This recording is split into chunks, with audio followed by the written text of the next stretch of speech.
নমস্কার, আমি সীমা food and কুকের আরো একটি নতুন পর্বে আপনাদের সকলকে স্বাগত।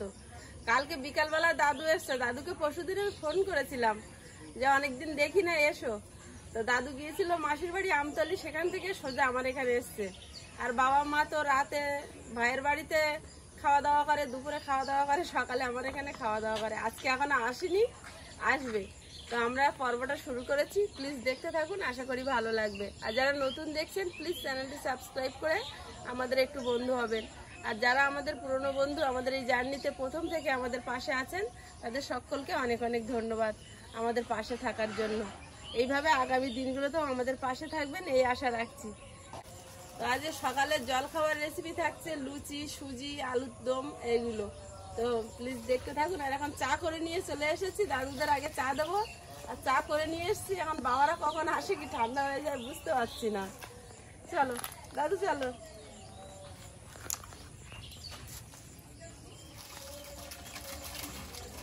ও আর বিস্কুট দেবো? ও বা মুনার মা কই? আসতেছে, মুখ ধরছে। মুন্ডা একদিনই বেরিয়ে বেড়ানো হয়ে গেছে, বেচারি থাকতে পারলো না। আজকের গেছে, কালকে চলে এসেছে। ওই ভালো, স্কুলে আছে, পড়া আছে, সব নষ্ট হবে না থাকলে। যেত না তো, ওর দিদিমার শরীরটা খারাপ, মাথায় কি হয়েছে সিটি স্ক্যান করেছে, তাই ওই গেছিল। মেয়ে মা বাবা অসুস্থ হলে শুনে থাকতে পারে, মেয়েও তো যাবে ছুটি। ছেলেরা থাকতে পারে কিন্তু মেয়েরা থাকতে পারবে না। নিজের নামে নিজেই বদনাম করছি। হ্যাঁ, নিজের নামে নিজেই বদনাম করছে। কি আনিছি দে দেখি, কাটি নেই ওখানে কি আনিছি দে, চা খাইয়ে না। ওরে বাবা রে, কি কাটবো? এটা আলুর দম আর লুচি করবো, একটু সুজি করবো। এটা আলু কাট পাতি। তোমরা খাইয়া চা? হ্যাঁ, চা খাইয়েছ? রাত্রিবেলা আমার দাদুর তোমরা পাখা চালিয়ে দিয়েছ না? বাবা বলেছ কি তোকে যদি গরম লাগে পাখা চালিয়ে দিয়ে, আমি কিছু গায়ে দিয়েছি, তার ব্ল্যাঙ্কেট দিছি, ব্ল্যাঙ্কেট মুড় দিছি। আর তোর বাবার তা গরম লাগছে, লাইট জ্বালিয়ে রাখিস, তাও তোর বাবার পাখা চালিয়েছে। এমনি ওয়েদার ঠান্ডা আছে, কিন্তু তার মধ্যে একটা গরম আছে। না, আমার ঘরে করলে আবার গরম লাগে, রাত্রিবেলা ছাদের গরম লাগে। সবার প্রথমে এখন ময়দাটা মেখে নেব। ময়দাটা মেখে একটু সেট হতে রেখে দেবো। আয়ুষের কাজ দিয়ে দিয়েছেন? হ্যাঁ, ও এখন রসুন ছাড়াবে, মুখ কেটে দিতে বললো। ময়দাটা লবণ, চিনি, সাদা তেল,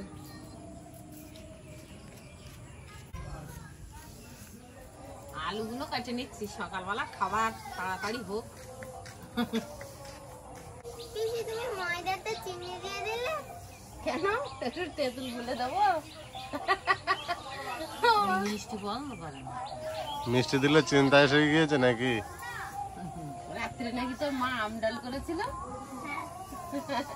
খেয়েছ? ঠাকুরদা খেয়েছিল? ঠাকুরদা তোমার খুব জমে গেছে আম ডাল।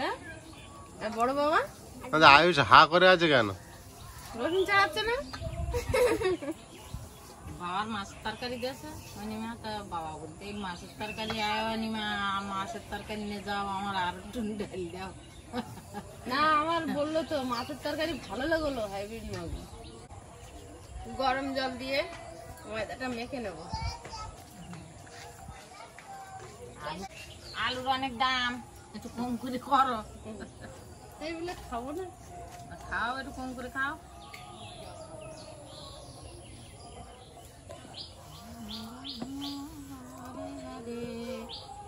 সকালবেলা উঠে বেশ হরিনামটা কানে ভিজে এসছে, আমার কি ভালো লাগছে। ও দিদু, আমার দাদু আর আমার মা একসঙ্গে যাত্রা করেছে। দাদু শাশুড়ির পাঠ করিল আমার মা। আমার দিদিমা এই গল্পটা সবসময় বলে। তখন আমার মার নাকি বিয়ে হয়নি। হ্যাঁ, আমি শুয়েছিলাম, আমার আমার সাথে গল্প করেছে। হ্যাঁ, দাদু শাশুড়ির পাঠ করেছে আমার মা। ও বা, অভিশপ্ত প্রেম না বইয়ের নাম? মনে আছে তাও এখনো? মনে থাকতো না? বাবা মা, হ্যাঁ, তাও টিকিট ছেলে, তাও টিকিট ছেলে সেই আমলে। সর্বনাশ। আমি ওই আগের দিনের যে যাত্রাগুলো মাঠে মাঠে হতো, হ্যাঁ যাত্রা 1 মাস 15 দিন করে হতো। না না শিবমন্ডলের সেজে ভাই অমল পা ধুয়ে উঠে গেল, কোথায় যাচ্ছ? আর ডাক্তারের জল বায়না করতে যাচ্ছি। কোথায়? তা বললে কুড়ির বাড়ি। কুমিরমারি। আমি বললাম আমি লোক বায়না যেতে পারি। তবে কিন্তু আপনারা কালীপদ দাস যে ডাক্তার করে দেয় সেই সময় আপনারা করতে পারবেন? আমি বলি চলুন এই বাড়ির মধ্যে ঢুকি। ঢুকে আমি একটা কাগজ আর কলম নিয়ে লিখুন যে যদি দর্শকের ডাক্তাররা ভালো হয়েছে বলে তাহলে পয়সা নেবো, নাই আর নেবো তা না। না হলে বেশি পয়সায় যাত্রা করে বাড়ি আসবে। তো তো খালি যে শিবনাথ মন্ডল হতো মালিক, আমার গ্রিন রুমে গিয়ে ট্যাঙ্কের ওপরে বসে গেল। যাত্রা শোনার পর আমি মাইকে মুগ্ধ বলতেছি যে আপনারা বলে যান দর্শকে যে যাত্রা কিরম হয়েছে। তা বলে এখানে যত দল যাত্রা করেছে আপনাদের ওপরে কেউ উঠতে পারবে না। যে মনে বলছে যে ও তো তোমার শুনতে হবে না এবার। ও আমি নিজেই তো শুনলাম। আমি বললাম তা গত পার্টিকে কত করে দেবেন? তো 600 টাকা। আমি বললাম আমার কিন্তু 700 টাকা দিতে। দাদু রেট বাড়িতেছে। আমি ওই সেই কাগজটা বাড়ি করে বলে একটু বলে দেখুন কি লেখা দিয়েছে। তখন একটা পার্টি গান করলে 600 টাকা 700 টাকা। টিকিট 7 টাকা টিকিট। আমরা যাত্রা করেছি 7 টাকা টিকিট। তখনকার কি মূল্য আর এখনকার কি 7 মূল্য? টাকা টিকিট মানে তখন অনেক টাকা। ওরে বাবা প্যান্ডেলে জায়গা লাস্টের দিকে খুলে দিতে হচ্ছে। আর ওই এ পাড়া ও পাড়া সব পাড়ায় এরকম রিহার্সাল হতো, যাত্রা দল তৈরি হতো না, কম্পিটিশনের লোক দেখতে আসে। আর আমি ওই কীর্তন করতে করতে হঠাৎ করে যাত্রায় নামেছি, মানে সেই অষ্টমী, মানে ওরা তো সব কম্পিটিশনে দেখতে আসে। শরৎচন্দ্রের মৃত্যু হয়েছে। রবীন্দ্রনাথ পুকুরের ঘাটে বসে আছে খাতা কলম নিয়ে। একজন লোক এসে সংবাদ দিল যে শরৎচন্দ্রের মৃত্যু হয়েছে। রবীন্দ্রনাথ খাতা কলমে লিখতে শুরু করলো, মাঘের আকাশে মেঘে ডাকিতে রবি নাই আসে মন্দিরে গইয়া দবে, উত্তরি বায়ু অধীর হইয়া হাহাকার করি কাঁদে, সেই কি ঢাকিল অকালে মেঘ পূর্ণ শরৎ চাঁদে। বসুধা বক্ষ গুমড়িয়ে ওঠে অসহ ব্যথা ভার, শরৎচন্দ্র অস্ত গিয়েছে বাংলার রাজিয়ার। হে ঋষি সাধক তব নরমের সন্ধানী আলো নিয়ে, খুঁজে ফিরিয়াছি বুকে বুকে ব্যথা ভরা দে, অন্তরে কাঁদিতে মম শরৎচন্দ্র বলিয়ে। বাহ, এত বড় কবিতা তুমি এখনো মুখস্থ রাখছো, এইটাই তো অনেক বড় কথা। ভাই সাহেব, কর্মর খাকে কি আদেশ দিয়েছে তা আমি জানি না, কিন্তু ও যা করেছে তা কবরের নিচে যাওয়ার মতো কাণ্ড করেছে। তোমার যদি আদেশ থাকে সেই আদেশ অনুযায়ী ও কিন্তু অমানসিক ব্যবহার করেছে। কিন্তু সুদূর আফগানিস্তান ছেড়ে সুজলা সুফলা শস্য শ্যামলা বাংলার বুকে এসে বেঈমানির আভিজাত্য বিস্তার করে বাংলার বাঙালি যদি তোমাকে ভাইয়ের মতো ভালোবেসে শান্তির কবর খুঁড়ে বাঁচতে দেয়, তাতে এতই কি অপরাধ করেছে বাংলার বাঙালি?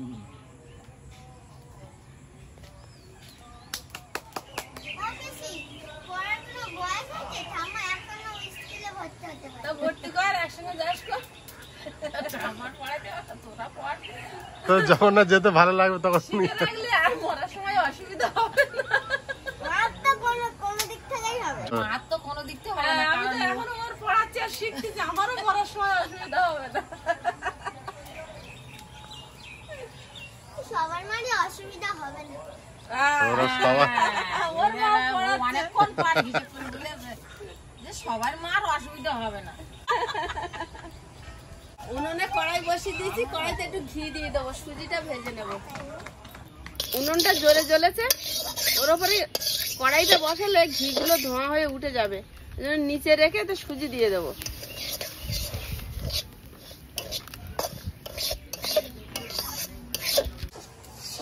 সুজিটা ভেজে নিয়েছি, এবার দুধ দিয়ে দেবো, আস্তে আস্তে দেবো।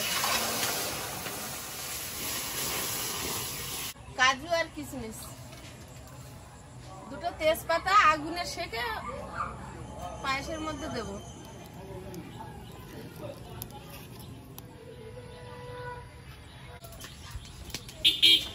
এই ভাই এবার চিনি দিয়ে দেবো। চিনিটা কিন্তু একটু কড়া করে দিতে হবে, আমার দাদু খাবে। বাবার একটু লুচি তরকারি চাপ করে দেবো, অল্প একটুখানি দেবো। অত একটুখানি কম দিলাম, তোমার জামাই সুগার। আমার দাদু আমাদের কাছে সারা জীবন অমর হয়ে থাকে। দাদু নাটক যাত্রা কতগুলো করেছেন? 12টা। না করেছো কতগুলো? অভিনয় করেছেন কত? অভিনয় করেছি কত বলছো? হ্যাঁ, 26টা। 26টা মতো। সুজির হালুয়াটা হয়ে গেছে, ঢেলে নেব।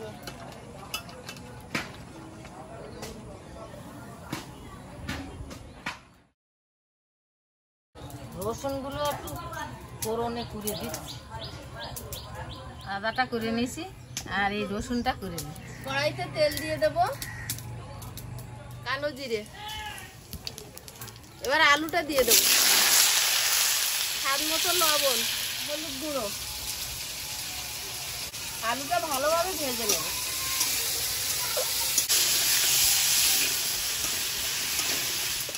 আলুটা ভালোভাবে লাল করে ভেজে নিয়েছি।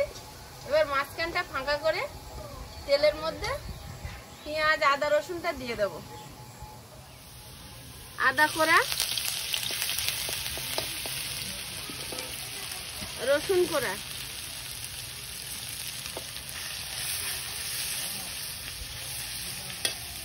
পেঁয়াজ কুচি,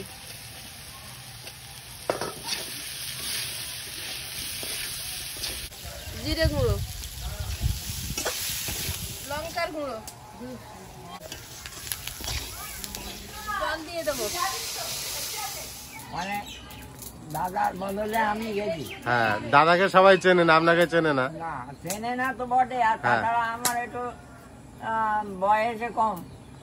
আমি এমনি পার্টির লোক বলতে তুমি কি নিয়েছো দেখে অভিনয় হবে। তা সে বলছে দেখো আমার রাত্রিটা বজায় করলে অন্তত বেঁচে দেবো। তা ঠিক আছে, আমি ড্রেস ট্রেস করে বসে আছি, ওরা চা মুড়ি খাচ্ছে, আমার দিচ্ছে না। হায় হায়, আমি কিচ্ছু বলছি না। এখন এইবার আসলে যখন গেছি দৈত্যগণ আর কি দেখো তাই ধরো খড়গ বিশ্বনা আছে রামু ডুমু ডুমু ডুমু বাণী বলো রামকৃষ্ণ পরাজয়। এইবার আর অন্য দৈত্য তখন বলছে জয় মহারাজ কংসের জয়। আর অরজিমুদ মন্ত্রে চলো উত্থান পতন বলো জয় মহারাজ কংসের জয়।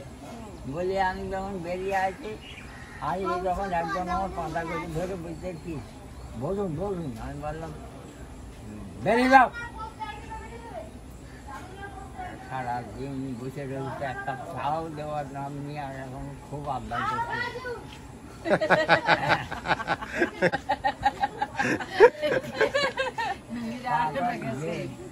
যে নিয়ে গেছিল সে তার বিস্কুট এনে দিয়েছিল, আপনি রাগ করবেন না, ওরা আপনাকে মানুষই দেবে। এবার আমি টাটা খাইয়ে দ্বিতীয়বার তখন আবার ভূমিকায় গেলাম।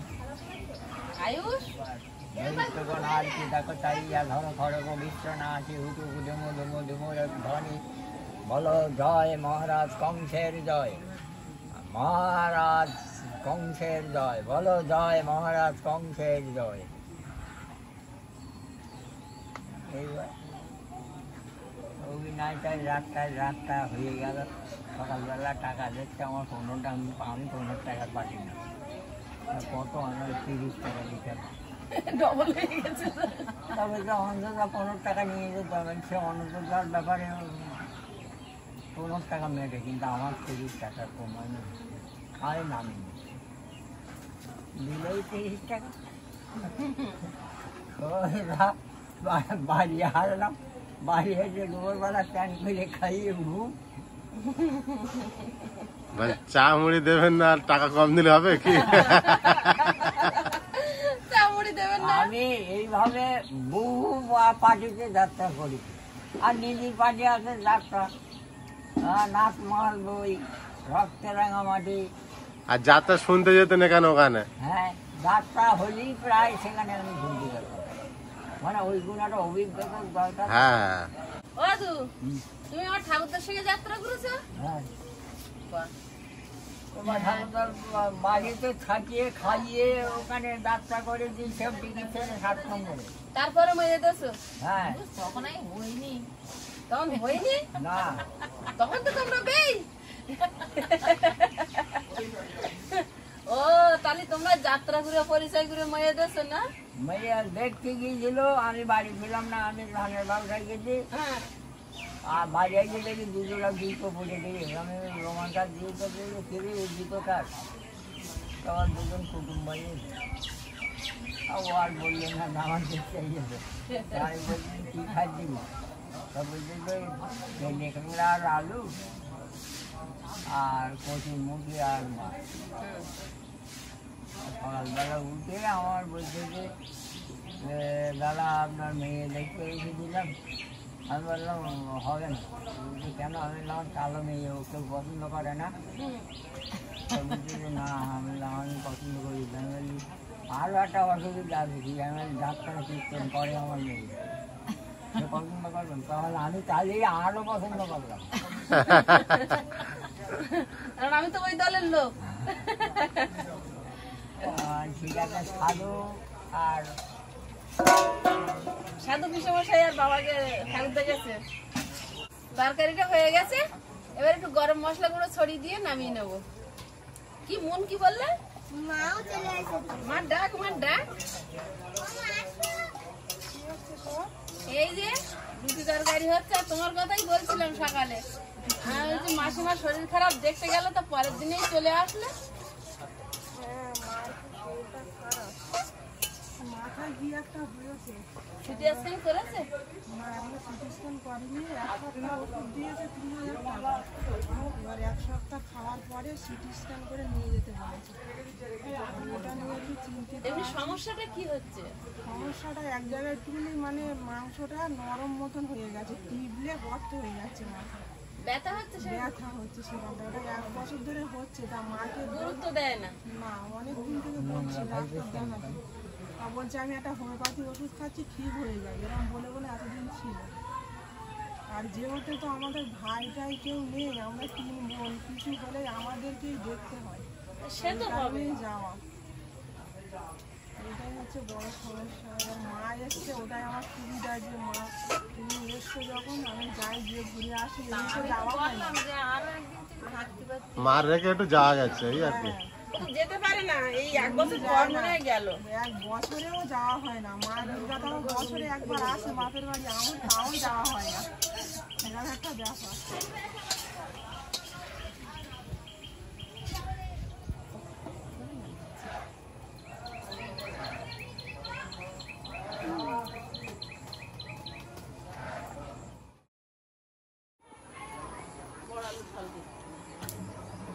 কড়াইতে তেল দিয়ে দেবো।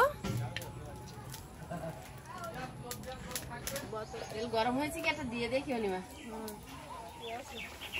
একটু বাকি আছে। প্রথম লুচি ফুলেছে,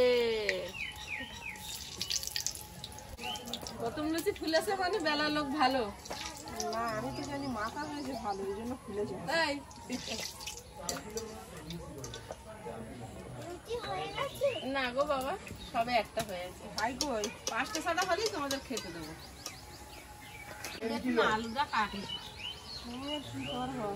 বুঝতে তোমার কিচ্ছু করতে হয় না, তুই তো বুঝতে পারো। আমি বাবার পছন্দ দিকে বাবার পছন্দ দিকে বুঝতে থাকো। সবচেয়ে ইন্টারেস্টিং গল্পটা শুনলে না তো, দাদুর মেয়ে বেদবার গল্পটা? না, আমি তো ওটা মিস করে গেলাম। রান্না করছিলাম। ঠিক বলে দেবে। বলে আমার মেয়ে কেউ পছন্দ করবে না, ও আমার মেয়ে কালো। ও মেয়ে দেখতে গেছে বলতেছে। দাদু এরকম বলছে পুরো ডাইরেক্ট। হ্যাঁ, আমার ঠাকুরদা গেছে দেখতে, তাই গল্পটা আমি আগে শুনেছিলাম, দাদুর মুখ থেকে শুনিনি। দিদিমার মুখতে শুনেছে। এবার দাদুর মুখতে শুনে নাও। কাজ কর, খেয়ে দিয়ে উঠে আর বাবার কাছে ভালো করে শোন। পিছনের গল্প কি কি আছে? হ্যাঁ না দেখে নিচ্ছি না। কেন তুমি আমতলির দিকে গিয়ে তখন অনেকদিন থাকো আর এখানে ওই অনেকদিন থাকলাম। হ্যাঁ হ্যাঁ বুধবারে গেছি আর শুক্রবার চলে আসলাম। আর এখানে এসে তুমি একদম থাকতো না। দাদু আমার যেখান থেকে বিয়ে হয়েছে আমি দেখলাম যে এক রাত থেকে বেশি 2 রাত কোনোদিন কাটাইনি বিয়ালিতে। আর দাদু যখন ছোট ছিল দাদুর মা বলে দিল যে আমার বাড়ি রাত কাটাতে নি, ওই জন্য। আর আমার বাবার বলে দিয়েছে শ্বশুর বাড়ি গিয়ে বেশি দিন একদিনের বেশি থাকতে নি, নিয়মগুলো মেনে যাচ্ছে। আমার বাবার মা বলেছে যত কষ্ট হোক যদি রাতটা কাটা সকালবেলা উঠে যেন মানে বাড়ি এসে দম ছাড়ে। কেন না এই না ফুলতেছে, ফুলবে না কে বলেছে? দাঁড়া দাঁড়া এইখানে দেখো। দাদুর আর মার দিয়ে দাও। বাবাটা আবার বাজারের দিকে গেছে। বাবা সকালে লিখে বাজারে নাই গিয়ে শান্তি হয়। সব চারটে দিয়ে হ্যাঁ, চারটে দাও। দেওয়া হয়ে গেছে। আয়ুষের জন্য বেড়ে রাখো, রেখে তুমি নে বসে যাও, কারণ তুমি আবার যাবো তো প্রবাসের ভাত দিতে। বাবার কাছে দিয়ে দেওনি? না তখন রান্না হয়নি। ও সকালবেলা তেলে ভাজা খাবে না বোধ হয়।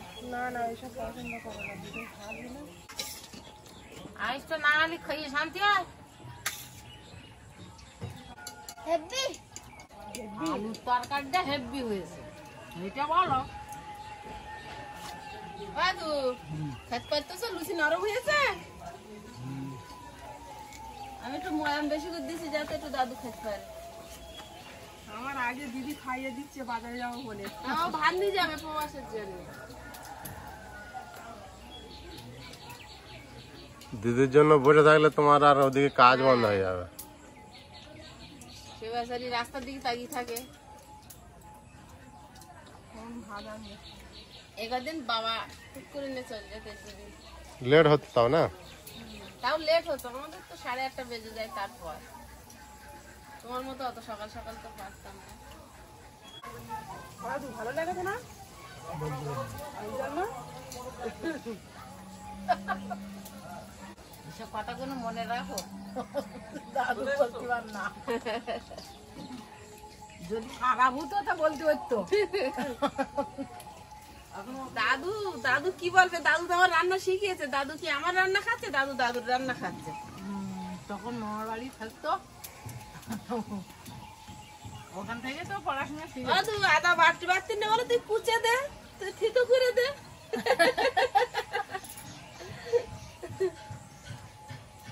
প্যান্ট করে ওঠে জামা প্যান্ট নেবে হাতে ফেঁকিয়ে হাঁটা দিচ্ছে। মামনি জামা প্যান্ট ওর দাদু কাছে ধুয়ে রয়েছে। কেন ছোট মামাও ধুতো। বর্ষা হলে নদীর রাস্তা কাদা, বইয়া গিয়ে আনতে যেত। একটা লাল লাল ভাজা হইতে তো মাঠে আসতে পারতাম না, বইয়ের ব্যাগ নেই। দাদু যেদিন নৌকো ডুবে গেল, আমরা নদীতে ডুবে গেলাম, সেদিন আমার দাদু যাচ্ছে মনে হচ্ছে হাঁটে যাচ্ছে না উড়ে যাচ্ছে, বলতে নিরাপদ ঘর আমি উড়ে যাচ্ছে না, আপনি জলে উড়ে গেছে নদীতে। হ্যাঁ আমি তো তখন তো আমার ফোনের যোগাযোগ নেই। শাড়ি পরে নাইনি পড়তাম, পুলির কাছে এসে আর নৌকো পাল্টি খেয়ে গেছে। শাড়ি পরে বলে উঠতে পারিনি, ডুবে গেছিল, জলের তলায় চলে গেছিল। তারপরে উঠেছি, প্রচুর লোক ছিল, সঙ্গে সঙ্গে লোক ভরে গেছে। আর সাঁতার জানতো তো? সাঁতার জানতাম কিন্তু শাড়ি পরে তো দিতে পারছি না। আর মোল্লাখালি ওই জায়গাটা ভাঙন, মানে অনেকটা ডিপ। তারপর বই খাতা হাত। এবার আমরা ছোটবেলাতে কি জানতাম, কি শিখতাম, ডুবু মেরে কে কত দূর যেতে পারে। এবার ওই যে যখন কোনো ভারী জিনিস জলে পড়ে, যতটা হাত ততটা তলায় যায়। এবার আমরা যেহেতু দুম করে পড়েছি, এবার ওই ভাঙনে অনেকটা ডিপ, অতটা তলায় গিয়ে উঠতে দেরি হচ্ছে, মানে ওঠে না কেন। এবার আমরা দম ধরে উঠেছি ওপরে ভেসে। দাদুর কি দেবে? দাদু উঠে যাবো। দাদু সুজি দাও। বসো। আর না সুজিটা কিন্তু আজকে হেভি হয়েছে। আমার মা লুচি দিয়ে সুজি তুলে খাতে ভালোবাসে। হ্যাঁ আমি যেই বলেছি সেই মন বলতে দেও দেখি।